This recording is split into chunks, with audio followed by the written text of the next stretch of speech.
Sanibonani, ngiphinde nginamukele namhlanje besizochaza. Bengicela-ke bakithi ukuthi uma ukuthi-ke usanda kufika kule channel, ngiyazi khona bathi ngiyalanda but ngiyazi kusuke kunabantu abasha abangenayo. Kube ukuthi uya-subscribe la ku-YouTube, kuno-subscribe, uyayishera kwilink kubantu ohleli nabo, ucele be-subscribe. Uma uyibuka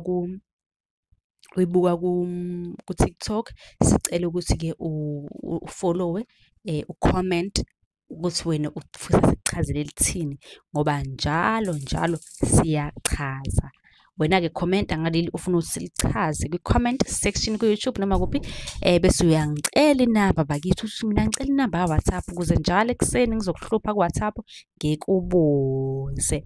Ngizoqala-ke ngichaze ukuthi-ke lo buzile ezothola impendulo ubuze ukuthini. Obhalile kuma-comment ubhale kanje, uthi mina-ke nginokuphupha umuntu wasekhaya egcekeni, kodwa uma ngimbona kube ukuthi ukhulelwe kodwa akakhulelwe yena. Ngabe lokho kusho ukuthini? Ngiyathemba ukuthi usubscribe-ile ku-YouTube, nayo link ku-bio. Uma ibona khona ku-YouTube, subscribe. Leli phupho lisuke lisho ukuthi-ke kukhona imfihlo enkulu phakathi kwekhaya ofihlelwe yona.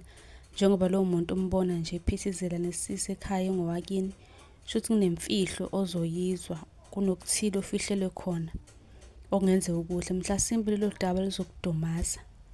Nawe-ke uma kuthi unombuzo, bengicela ukuthi ubuze la kwi-comment ukuze ngizokwenzela yakhe ividiyo, ngihambe ngiyoyiposta lapha ku-YouTube.